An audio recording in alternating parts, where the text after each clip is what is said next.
Amém, glória a Deus. Irmãos, vamos entrar hoje no capítulo 4 do livro de Apocalipse. E antes de fazermos a leitura do capítulo 4, porque o capítulo 4 do livro de Apocalipse, ele fala sobre a visão que João teve do trono de Deus. Então eu pergunto para os irmãos nessa noite: qual é a visão que os irmãos têm do trono de Deus? Como os irmãos imaginam que é o trono de Deus? Então vamos ler aqui o capítulo 4. Amém? A visão do trono de Deus.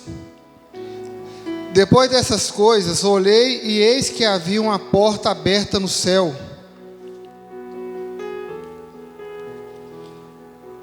E a primeira voz que ouvi, que era como de trombeta ao falar comigo, disse: suba até aqui, e eu lhe mostrarei o que deve acontecer depois dessas coisas. Imediatamente eu me achei no Espírito, e eis que havia um trono armado no céu, e alguém estava sentado no trono.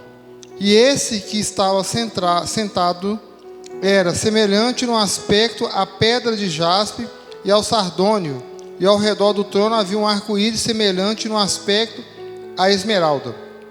Ao redor do trono havia também 24 tronos, e neles estavam sentados 24 anciãos, vestidos de branco e com coroas de ouro na cabeça. Do trono saíam relâmpagos e vozes e trovões, e diante do trono estavam acesas 7 tochas de fogo, que são 7 Espíritos de Deus. Diante do trono havia algo como um mar de vidro, semelhante ao cristal. No meio do trono e à volta do trono havia também 4 seres viventes, cheios de olhos por diante e por detrás. O primeiro ser vivente era semelhante a um leão, o segundo era semelhante a um novilho, o terceiro tinha um rosto semelhante ao de ser humano, e o quarto ser vivente era semelhante à águia, quando estava voando. E os 4 seres viventes, tendo cada um deles, respectivamente, 6 asas, estavam cheios de olhos, ao redor e por dentro. Não tinham descanso, nem de dia e nem de noite, proclamando: Santo, Santo, Santo, é o Senhor, o Todo-Poderoso, aquele que era, que é e que há de vir.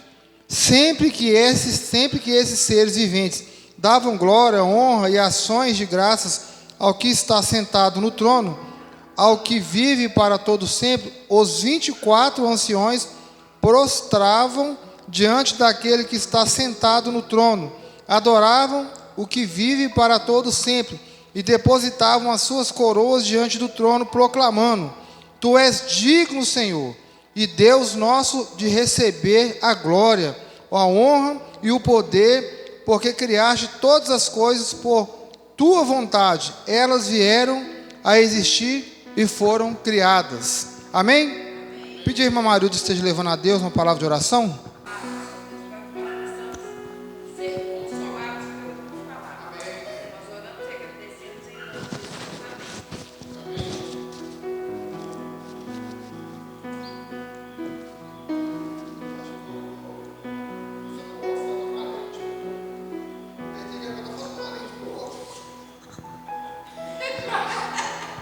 Estou cantando os hinos errado aqui, as letras.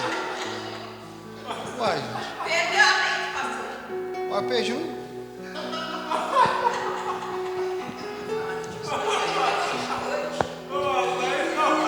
Eu estou limpando aqui, eu estou limpando meu dedo aqui. Cadê a lente?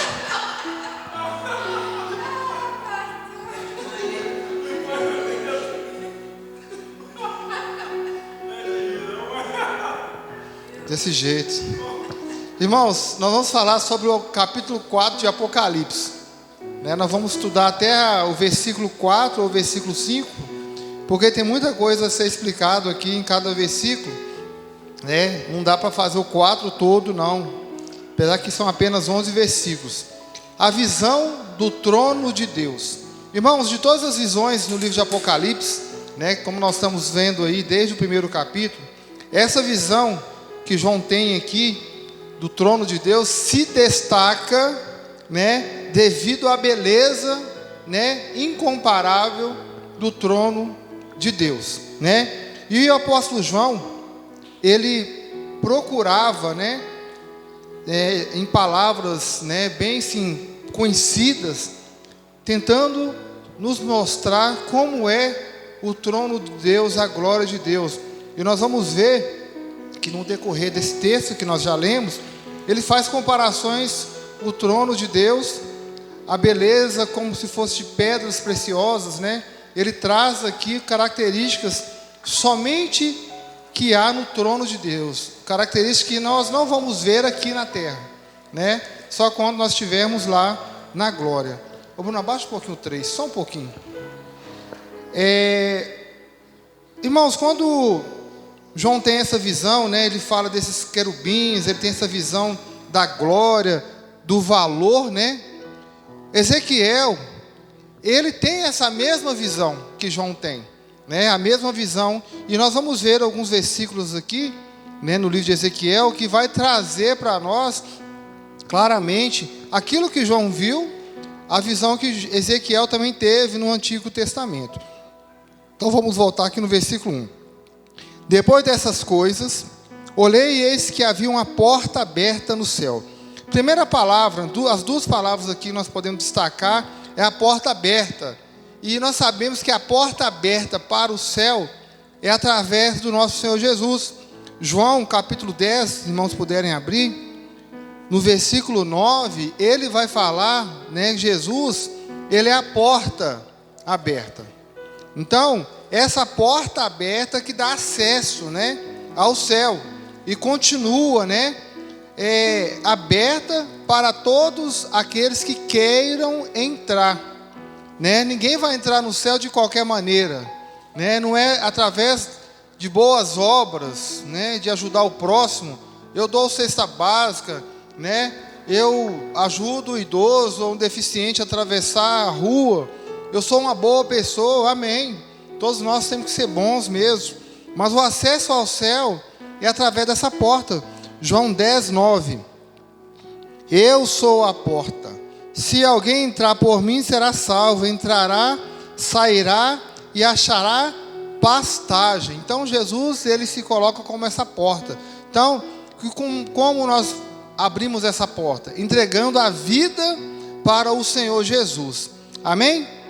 O versículo 4:1, capítulo 4:1 ainda diz: e a primeira voz que ouvi, que era como de trombeta ao falar comigo. Irmãos, essa voz de trombeta, o apóstolo João, ele repete aquilo que ele disse lá no capítulo 1 de Apocalipse, no versículo 10. Essa voz como de trombeta, Apocalipse 1:10. Achei-me no Espírito, no dia do Senhor, e ouvi atrás de mim uma voz forte, como de trombeta. No início da revelação, quando Deus, né, quando o Senhor se apresenta a João, ele escuta, né, ele ouve essa voz forte, como de trombeta. E o versículo 1 do capítulo 4 ainda vai dizer: suba até aqui, e eu lhe mostrarei que deve acontecer depois dessas coisas. Irmãos, é um convite que o Senhor fez para João, um convite para subir e ver o que irá acontecer depois dessas coisas. Que coisas é essas?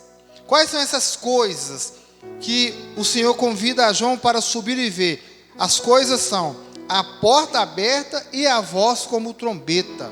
Depois dessas coisas, né, que foi relatado aqui para ele, depois dessas coisas olhei que eis que havia uma porta aberta no céu, e a primeira voz que eu ouvi, que era como de trombeta, ao falar comigo, disse: suba até aqui, que você vai ver depois dessas coisas maravilhas, né, que você vai encontrar aqui no céu. Então, meus irmãos, o Senhor fez esse convite para o apóstolo, para João, né, e ele se encontrava em espírito, né? Olha o versículo 2, Apocalipse 4:2. Imediatamente eu me achei no espírito. Irmãos, quando nós lemos essa passagem, esse pedaço desse versículo aqui. Eu me achei no Espírito. O que os irmãos entendem, né, de tudo que nós temos aprendido aqui sobre o Espírito Santo? Quando o irmão Rogério chega aqui do culto de noite, ele vai falar assim: irmãos, hoje eu me achei no Espírito. O que quer dizer isso? Achei-me no Espírito. O que os irmãos entendem? Ó, a irmã até fechou o olho, não fez assim. Na presença, né? Na presença do Senhor. E nós sabemos que quando Jesus estava com os discípulos, né? Quando Jesus ele chamou os discípulos, né?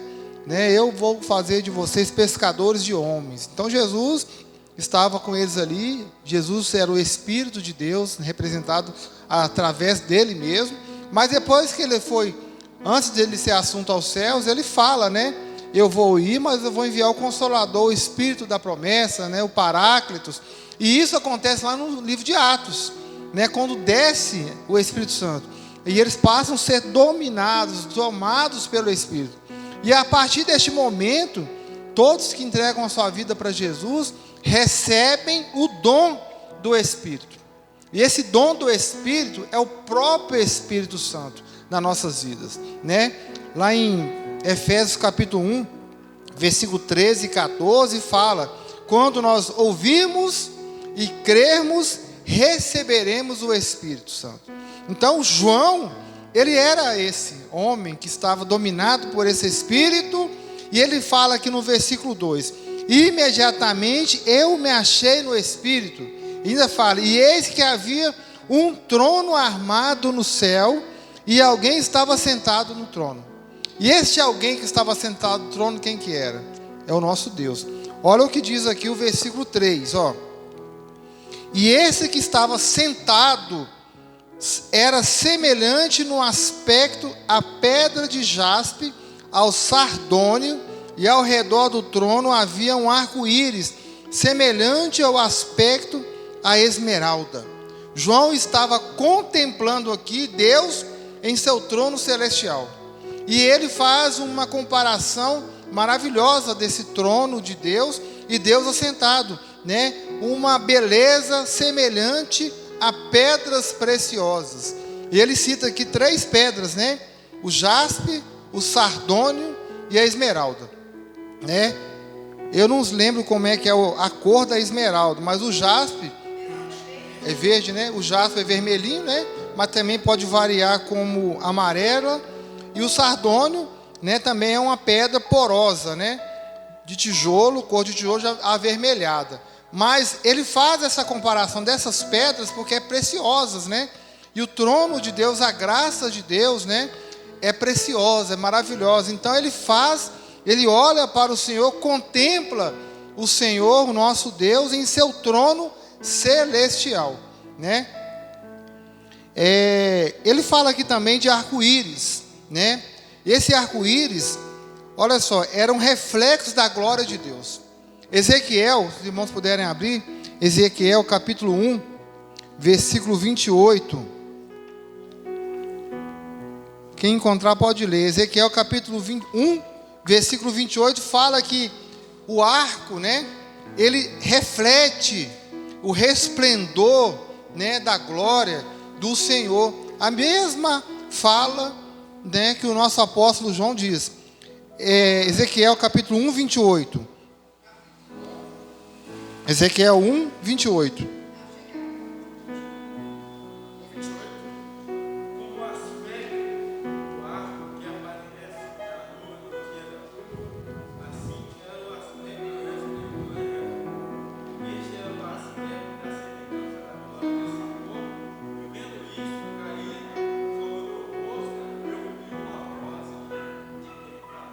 Irmãos, resplendor. O que significa resplendor? Claridade intensa.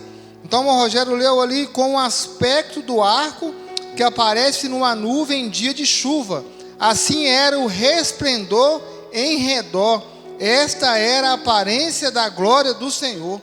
Então a glória do Senhor é resplandecente. Ela é clara, uma claridade intensa. Lê para nós, irmã Maria, de Hebreus capítulo 1, versículo 3. O Senhor Jesus também, ele recebe essa característica. Hebreus 1:3.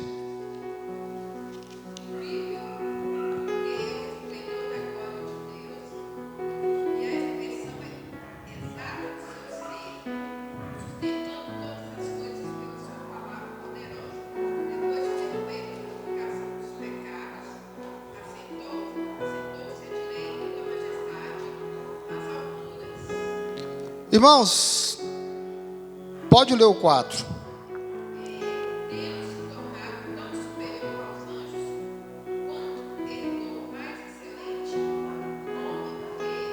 Então, irmãos, não é somente o Senhor nosso Deus que tem esse resplendor, né? Nós sabemos que Jesus é Deus, né? Deus Filho. Então, a mesma glória, né? Essa mesma claridade, né? Essa luminosidade, né? Claridade intensa que o nosso Deus tem, né? Através dessa visão que Ezequiel teve, né? Aqui no versículo 28, vou ler mais uma vez. Com o aspecto do arco que aparece na nuvem em dia de chuva, assim era o resplendor em redor. Essa era a aparência da glória do Senhor. Então, se perguntar para você aí na rua, como você vê a glória do Senhor? Como você acha que é a glória do Senhor? De acordo com a palavra de Deus, ela é um resplendor. A glória do Senhor, ela é uma claridade intensa. Assim como o nosso Deus, Jesus também possui esse resplendor, essa claridade. Então, o versículo 28 do capítulo 1 dá para nós esse entendimento. E nós...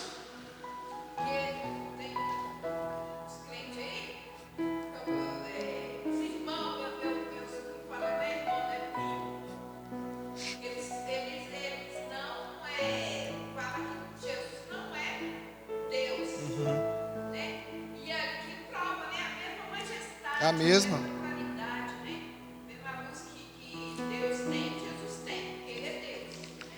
Então, o versículo.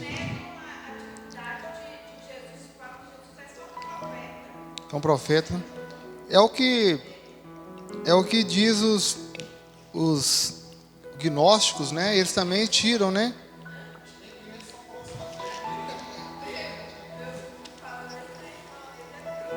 Olha o que diz aqui em João 14, já que a irmã entrou nesse assunto. João 14, versículo 6, 7, 8 e 9.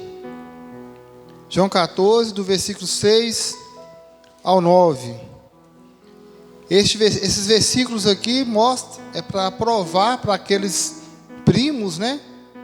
Que não pode ser chamado de irmãos, que acha que Jesus não é Deus, né?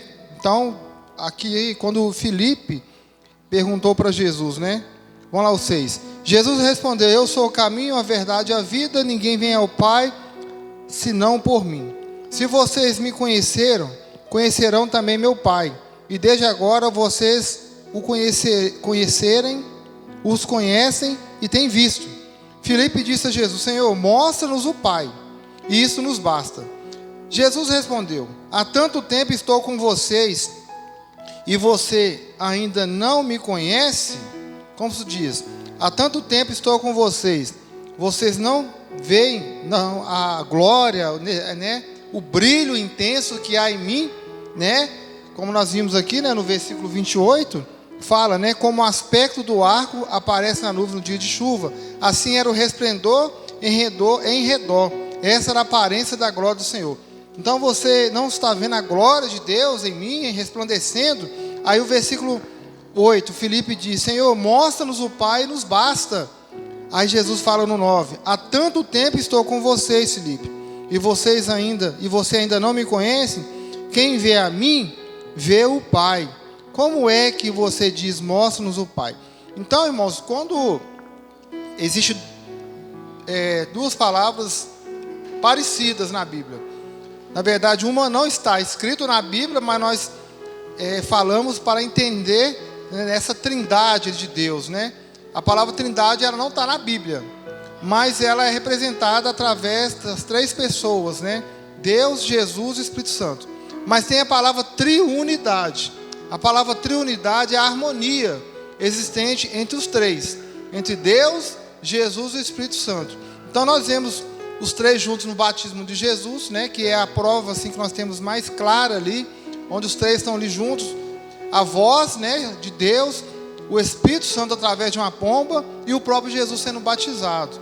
Nós temos também exemplos no Antigo Testamento, mas não no mesmo versículo como o batismo de Jesus, mas no ato da criação.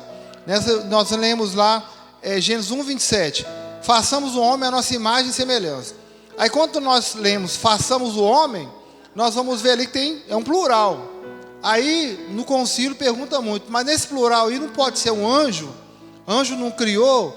Aí nós falamos, anjo é criatura, anjo foi criado por Deus, né? Anjo, ele é muito abaixo, né? Abaixo de Jesus, e ele é superior ao homem, então não é o anjo. Mas aí tem os versículos no Antigo Testamento que mostram o Espírito Santo criando, Jesus criando e o próprio Deus falando, né? Fazendo a criação. Então muitos, né? Como a irmã mesmo disse, falam que Jesus não é Deus, sendo que lá em João capítulo 1, no versículo 1, fala, né? No princípio era o verbo estava com Deus e o verbo era Deus. Amém? Irmãos, o versículo 4 de Apocalipse 4. Ao redor do trono havia também 24 tronos, e neles estavam sentados 24 anciãos, vestidos de branco e com coroas de ouro na cabeça. Antes de entrarmos nesse versículo, ainda no versículo 3, né, fala sobre o arco, né? Nós sabemos que o arco no Antigo Testamento representa o quê? Aliança. Aliança de Deus com a humanidade. Está lá em Gênesis 9, 13, 16, né, que reflete o amor de Deus diante das pessoas, né? A presença de Deus na humanidade, né? Após ali o dilúvio, né? Então vamos lá. Apocalipse 4:4 fala de 24 tronos, né? Tronos que significam pessoas sentadas, né?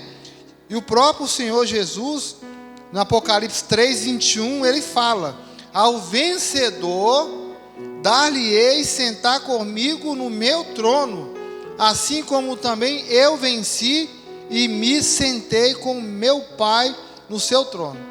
Então, o primeiro que venceu, está sentado com o nosso Senhor, nosso Deus, é Jesus.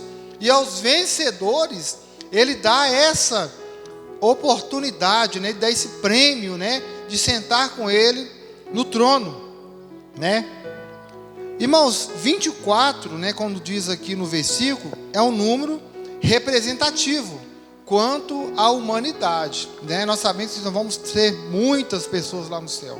Mas esse número 24 aqui representa as duas alianças que Deus fez. A primeira aliança que Deus fez foi com a tribo de Jacó, né? Os 12 filhos, né? As 12 tribos na antiga aliança. E na nova aliança, os 12 apóstolos, né? Os 12 primeiros apóstolos. Interessante que o apóstolo Paulo, ele não entra nesses 12, mas ele foi o que mais pregou a palavra, né? O que mais destacou entre os discípulos, né? Entre os apóstolos, chamado por Deus, né? Tem um versículo, eu acho que eu gosto muito dele, que eu falo muito dele. Deixa eu limpar meu olho aqui, peraí. Coçar o olho. Que é Atos 9:15, que é onde ele fala com Ananias: vai até ele, que este homem é para mim um vaso escolhido, e ele vai saber o quanto é sofrer por meu nome, né? Sofreu demais, coitado do apóstolo Paulo. Nem casar ele casou.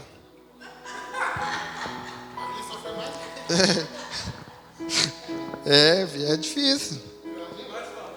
Fazer a casa de... feito as casas de paz, levava uma irmã com ele para fazer casa de paz. Não podia chegar lá sozinho. Irmãos, e os 24 anciões, né, como eu disse aqui, representam, né, essas duas alianças. Quando nós falamos em ancião, a Bíblia traz para nós um significado de ancião, que é pessoas o quê? Sábias, né, que representam o povo. Abra aí para nós, irmão Rogério, Atos 20, versículo 17. Atos 20, versículo 17.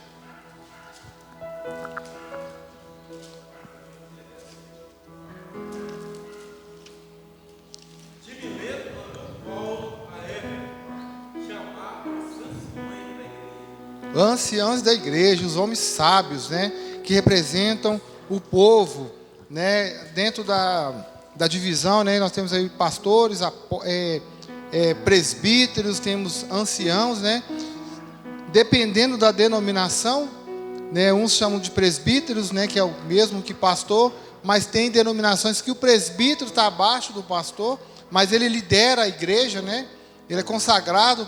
A assembleia tem presbíteros, né, que é um líder como se fosse o pastor. Por exemplo, nós temos aqui seminaristas, né, que tomam conta da igreja, que fazem o trabalho, né, que um pastor faz, mas não batisma e não celebra a ceia. Mas na igreja assembleia, por exemplo, tem os presbíteros. Eu já não sei se eles batizam ou celebram a ceia, mas estão à frente do trabalho da igreja. Mas no versículo 4 aqui, fala sobre vestidos de branco e coroas de ouro na cabeça. Nós falamos muito sobre essas vestes brancas aí nas cartas à igreja da Ásia.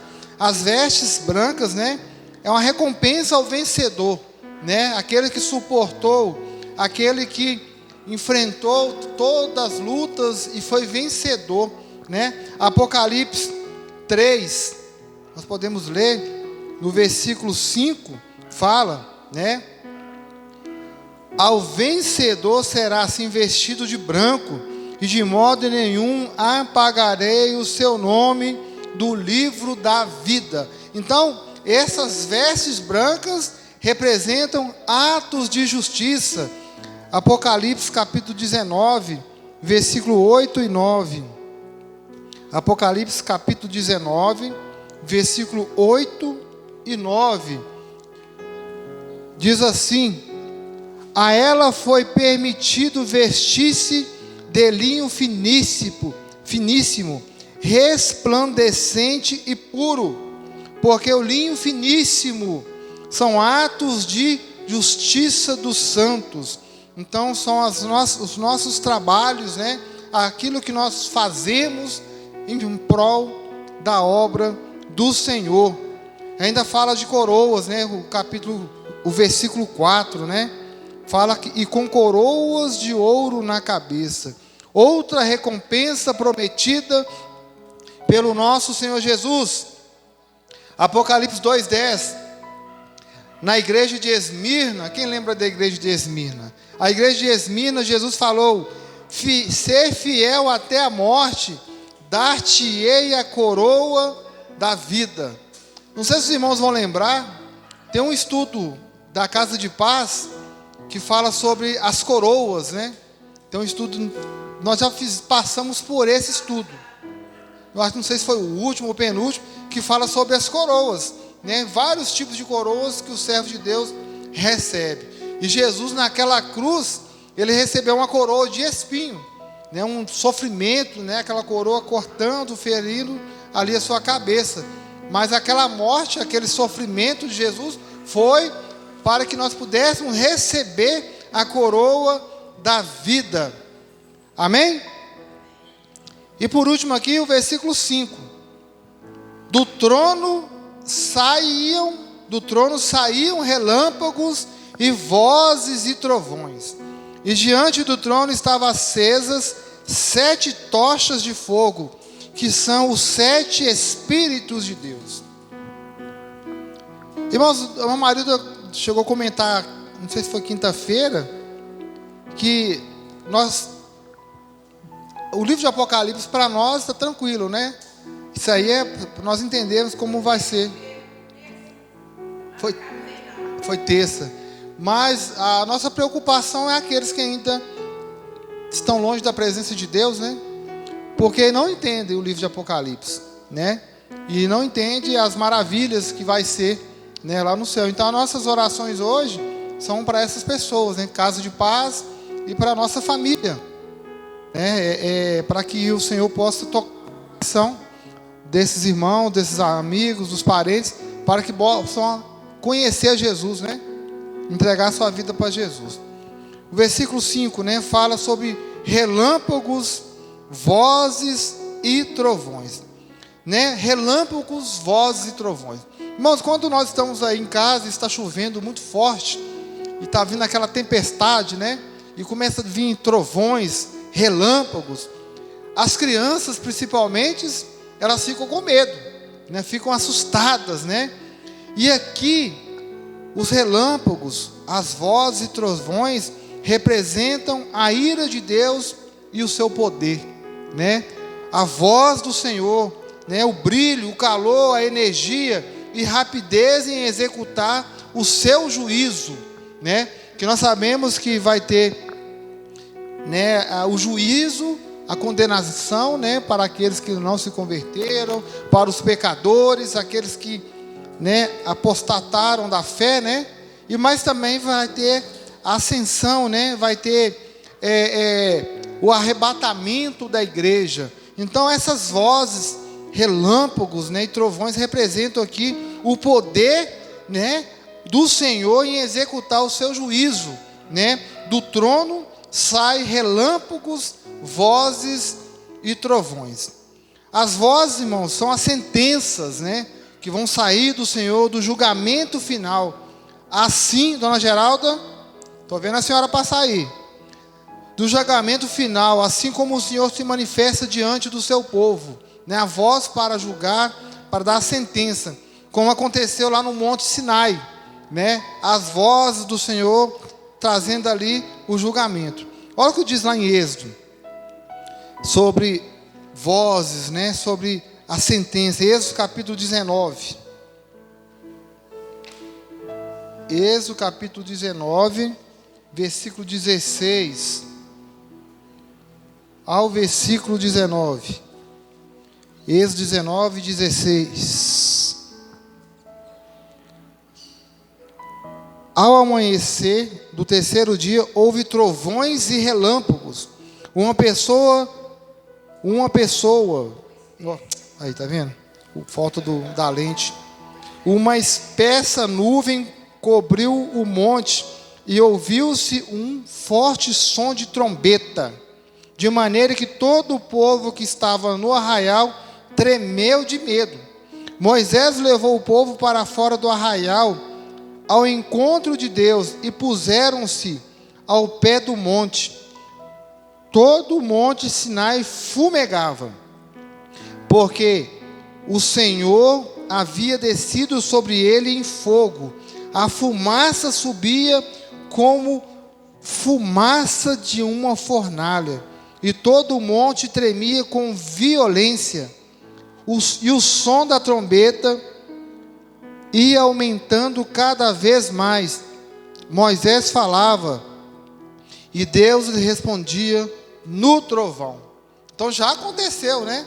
Já aconteceu lá no Antigo Testamento, e acontecia muito, né?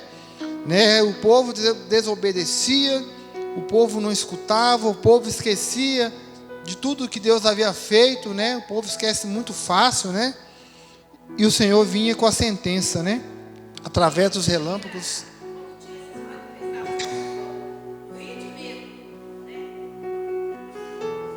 E não é por falta de aviso, né? Não é por falta de aviso. É verdade, é verdade. E aqui também fala, meus irmãos, no versículo 5, sobre 7 espíritos. 7 espíritos significa perfeição. Por isso que tudo que nós fazemos hoje como cristãos, nós temos que basear o número 7. 7 lições, 14 lições, né? Então a gente faz esses trabalhos esperando em Deus, que Deus possa agir, né? Isaías, né, capítulo 11, no versículo 2 e 3, fala também sobre 7 características do Espírito de Deus. Olha que interessante. Vamos ler o 1 também. Do tronco de Jessé sairá um rebento, e das suas raízes brotará um renovo. Repousará sobre ele o Espírito do Senhor. Então fala, o Espírito de sabedoria, o de entendimento, o Espírito de conselho e de fortaleza, o Espírito de conhecimento e de temor do Senhor. Ele terá o seu prazer no temor do Senhor, não julgará segundo a aparência, nem decidirá pelo que ouviu dizer. Então, se nós continuarmos lendo aqui, irmãos, só maravilhas. É tudo o que Jesus fez. Jesus não julgou ninguém pela aparência, Jesus não julgou ninguém pelo pecado, pelo contrário, Jesus não escolheu a casa para entrar devido a cor ou dinheiro ou condições, não. Jesus, ele foi no mais humilde, naquele necessitado. Jesus, ele acolheu, né? Jesus, ele não se importou com aquilo que as pessoas falavam, né? Como diz aqui o versículo, e realmente não se importou, né? A mulher adúltera, né? Ela estava lá, né? Foi levada para ele e julgada lá no chão lá, né? Ao público, né? E aí, o que você fala sobre isso aí? Né? E Jesus mostrou que todos aqueles que estavam condenando aquela mulher eram pecadores quanto ela. Se quem não tiver pecado, atira a primeira pedra. E todo mundo saiu. E aí ela fala, e Jesus fala, cadê? Cadê aqueles que estavam te acusando? Ah, foram embora, os seus acusadores. Então, se eles não te acusaram, eu também não vou te acusar também, não. Né? Amém, irmãos? Que Deus possa continuar nos abençoando nesta dia. E hoje à noite nós vamos falar sobre a presença de Deus, né? Buscando a presença de Deus. E nessa mensagem, nessa noite, nós vamos falar muito de uma mulher muito importante no ministério de Jesus, né? A participação das mulheres, né? Uma delas é Maria Madalena, né? Depois que o Senhor Jesus expulsou dela 7 espíritos imundos, a mulher ficou na cola dele. Onde Jesus ia, ela estava. As lágrimas dela, né? O sofrimento dela por causa de Jesus, mas ela sempre esteve com Jesus. E quando Jesus ele veio, quando ele ressuscitou, ela é uma das primeiras pessoas que ele aparece. Amém? Vamos estar orando, irmãos? Vamos continuar colocando o Parque São João nas nossas orações. Funcionou, está funcionando. Ontem tinha muita viatura aqui no bairro. À noite eles estavam nos lugares onde que eles fazem. E como eu tenho cliente que é frequentador, né, de baile funk, e eu sempre pergunto na sexta para o sábado, né? E aí, vai ter? Aonde? Não vai ter não. Um bom tempo não vai poder ter não. Ah, entendi. Oh, Deus. Só que acabou que eles foram fazer lá na frente da casa do irmão Leandro, no campo. Lá no campo, lá perto do Leandro, a gente parou o carro. Fizeram lá essa noite. Então, ali também eu acho que é Parque São João. Então, nós estamos orando por todos, né? Falei com o irmão Leandro, irmão, aí também é o bairro, hein? Estamos orando aí também. Aí eu mandei mensagem, prepare, irmãos, que vai ser hoje aí. Ah, eu já estou sabendo, irmão, eu vou ligar meu filme aqui e vou assistir filme e depois eu durmo, eu nem vejo. Eu falo, amém. Então, dorme mesmo que o barulho vai ser alto. E orar também para nossas casas de paz. Né? Eu e o irmão Bruno vai fazer uma visita ali agora. Na filha do filho do irmão. Como é que chama? Não, do Francisco. Filho dele, mas a nora está morando ali. E nós vamos ali fazer uma visita para eles agora ali. Assim que acabar. E eles estão sem igreja, né? Estão desigrejados. Vamos estar orando por todos, então? Amém? Senhor meu Deus e meu Pai, nós te agradecemos, ó Deus, pela tua promessa que foi cumprida, ó Deus, ali naquela cruz. E hoje Jesus se encontra no trono ao lado do Senhor, ó Deus. O resplendor, ó Pai, da sua glória, ó Deus. Pai, assim como do Pai, assim como também do Filho, ó Deus. Pai, toma o teu lugar de honra, ó Deus, e o lugar já é seu, ó Pai. Toma o seu lugar de honra em nossas vidas, ó Deus. Pai, coloca o Senhor essas casas de paz. Deus, eu coloco o Senhor quarta-feira, ó Deus. Estou clamando, ó Deus, todos os dias por esse dia, ó Pai. Por este momento, ó Deus. Porque quem vai agir ali, ó Deus, é o Espírito Santo do Senhor, ó Deus. Pai, nós seremos usados ali, ó Deus. Através daquele roteiro. Através, Senhor, dos versículos, ó Pai. Através dos louvores, ó Deus. Através, Senhor, da Tua palavra, ó Deus. Através da Tua presença, Senhor. Pai, venha no coração dessa senhora, ó Deus. Venha no coração daquele rapaz também, ó Deus. Venha no coração daquelas 2 crianças, ó Pai. Venha, Senhor, sobre este bairro, sobre o Parque São João. Ó Deus, toma o seu lugar neste bairro, ó Deus. Pai, nós pedimos para cessar, ó Deus, todos os bairros, ó Deus, não somente aqui, mas em todas as regiões, ó Deus. Nós queremos paz, nós queremos, ó Deus, impactar esse bairro. Nós queremos impactar Contagem, Minas Gerais, Nós queremos, ó Deus, impactar o Brasil. Nós queremos impactar, ó Deus, o mundo, através de missões, ó Deus, através da Tua palavra. Deus, eu coloco, Senhor, a vida do irmão Rogério nas Tuas mãos, ó Deus. Coloque, Senhor, a vida da irmã Marilda, Senhor, na sua casa também. Coloque, Senhor, a vida da irmã Maura, a vida do irmão Bruno, Senhor. Coloque a minha vida, Senhor. Pai, coloco diante do Senhor, ó Deus, todos os irmãos dessa igreja e todos aqueles que professam a Jesus Cristo como o único e suficiente Salvador, ó Deus. Pai, muito obrigado, Senhor. Deus, a irmã Antônia está viajando de volta para casa, Deus. Traga a tua serva de volta, Deus. Cumpra, Senhor, o teu querer, a tua vontade ali na sua vida, Deus. Pai, muito obrigado, Deus. Coloca o Senhor a minha vida diante do Senhor, ó Deus. Pai, muito obrigado. É esta oração, Pai, que nós oramos. Nós agradecemos em nome de Jesus. Amém. Que o Senhor nos abençoe e nos guarde. Que o Senhor faça resplandecer o seu rosto sobre a tua igreja. E que todos digam amém. Amém.